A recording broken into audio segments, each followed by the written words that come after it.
Sobrang ano po, hirap talaga ma'am. Sa hirap po ng buhay, hindi araw-araw po yung kinikita ng asawa ko. Tas nagpapasalamat po ako dahil po sa trabaho niya nakapagtapos pa ako ng kolehiyo. Yung inisip ko po, pampamasahe na lang ma'am. Kasi hindi po inaasahan na bayarin sa school, parang ganun po. Tapos yung imbis pamasahe ko ma'am, naibayad ko po ma'am, kaya po, bali naglakad po ako noon. Ma'am Maricel Tulfo, maraming salamat po sa opportunity pong ito. Hindi ko po inaasahan na isa po ako sa mapipili.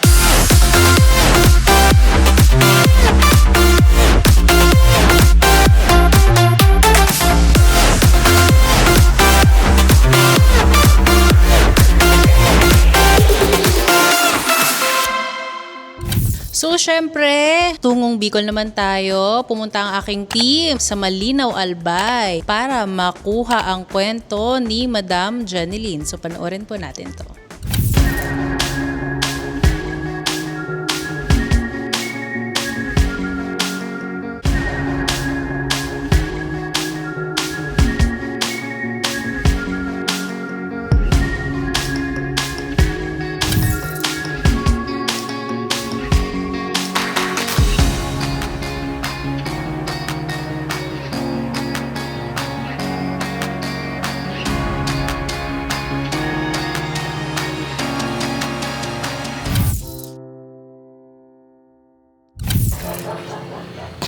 Tao po! Hi ma'am, good morning po. Ako po si Janeline Tripulca Golgota, 27 years old po. May mga anak. Opo, isa po tapos ikalawa po itong nasa Ilang tiyan. buwan po siya ma'am? 3 buwan na po. Ano po yung hanap buhay or mga pinagkakabalahan niyo po dito? Bali po yung asawa ko po, abaka farmer po siya. Kayo po, Ako po sa bahay lang po.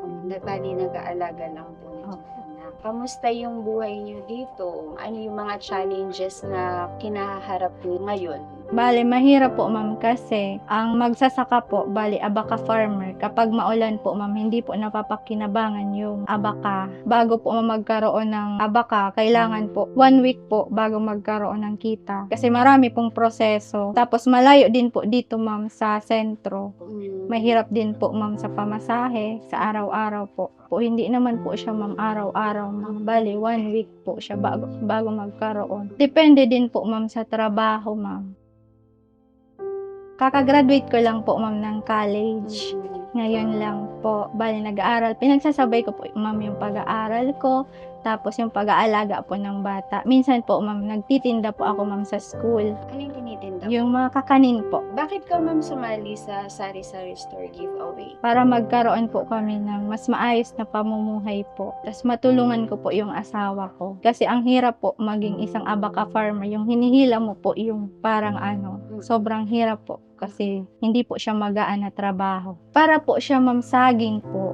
Pero makunat siya sa saging. Kinukuha po yung parang ng saging, tangkay po. Tapos pinapadaan po siya sa mano-mano po ma'am na parang lagari po. Habang po nag-aaral pa po ako, yung hindi po araw-araw yung kinikita ng asawa ko.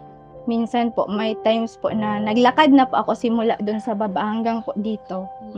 Kasi po yung pamasahe po, nag-short po ako sa budget. Bali po minsan hindi na po ako nagbabaon kasi yung inisip ko po pampamasahe na lang ma'am. Kasi hindi po inaasahan na bayarin sa school, parang ganun po. Tapos yung imbis pamasahe ko ma'am, naibayad ko po ma'am, kaya po bali naglakad po ako noon. Sobrang po, hirap talaga ma'am. So yung mga financial yung nakaano niyo. Tapos may mga bagay po na syempre hindi maiwasan, nakakautang po sa tindahan. Nagpapasalamat din po ako sa mga nagpapautang baga ma'am. Kasi nagtitiwala sila ma'am. Kasi hindi naman po talaga maiwasan yun kasi sa hirap po ng buhay. Hindi araw-araw po yung kinikita ng asawa ko. Tapos nagpapasalamat po ako dahil po sa trabaho niya nakapagtapos pa ako ng kolehiyo. Siya po nagpaaral sa akin. Kakakasal lang po kasi namin, ma'am. Noong last po, July 8, 2022 po ata yun. Thankful po ako sa asawa ko dahil yung mga pinangako niya po, natupad niya po. So ano masabi mo sa asawa mo? Sobrang salamat. Ako laon na salamat sa namidbidan ta ka na sa Kuyang Agong. ikaso nagtaos akong pag-asa. Salamaton, padabaon ta ka. Paano mo napagkakasya yung kinikita mo sa pag-aabaka dito? Like, gastos sa anak mo, lalo na sa asawa mo, Pag maulan po, may pinapasokan din po akong trabaho. Pag gano'n, ang may... mamasukan po ako kahit isa na nag-labor Mm, para ang panggastos din po dito sa bahay. mm, Pag maulan. Yung nag-aaral po yung asawa ko. mm, Hindi ko po mabigyan ng sapat na pamasahe. mm, Tapos bao, sa pagkain araw-araw. mm, At sa mga panggatas kang anak ko po. mm. Ngayon, sir, na itatayo mo yung sari-sari store ninyo, galing kay Miss Marisol Tulfo, ano yung nararamdaman niyo? Masaya po kasi nakakaroon na po ako ng sarili tindahan. Salamat po kay Ma'am Maricel Tulfo. Gaano ka ka-excited ngayong itatayo na yung sari-sari store mo? 100% mga. Sobrang excited ka. Message mo sa pamilya mo, ma'am, ngayong nanalo ka ng sari-sari store giveaway. Nagpapasalamat po ako dahil di ko po talaga inaasahan itong opportunity. Parang pangarap ko lang po, parang bituin na parang ang hirap po abutin. Sobrang salamat po dahil matutulungan ko na po yung pamilya ko. Masaya ka ba ngayon? Opo, sobra po. Sa tingin mo, yung sari-sari store na mabibigay sa'yo, ano papangako mo, mapapalago mo? Papangako ko po. Palalaguin po namin ito. May gusto ka pa bang pasalamatan? Sa family ko po, sa lagi pong sumusuporta sa akin, na naniniwala po. Tapos kay God po, sobrang thankful po. So may message ka po ba kay Miss Marisol Tulfo?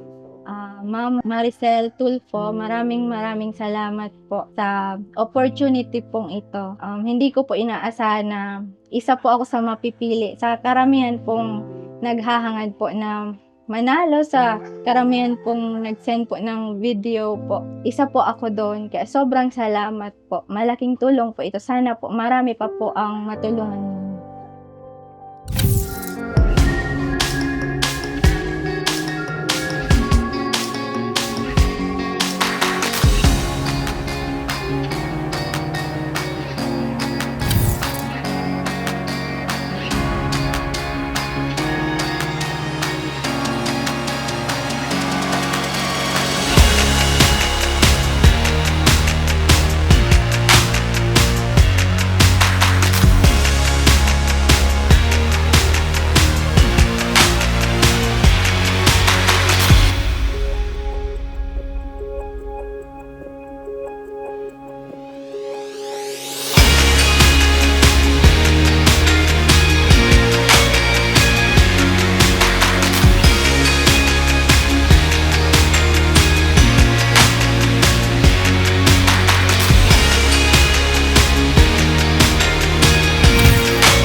Maraming salamat po kay Ma'am Maricel Tulfo po at sa lahat po ng staff at bumubuo ng Hakot Challenge po. Salamat po dahil binigyan nyo kami ng opportunity magkaroon ng sari-sari store. Malaking tulong na po ito sa aming pamilya dahil may mapagkukunan na po kami sa araw-araw. Salamat din po kay God dahil ibinigay niya ito para sa amin talaga. Sobrang salamat po. Pangako po na papalaguin namin itong tindahan. Maraming salamat po. Belated happy birthday po, Ma'am Maricel Tulfo. Thank you po.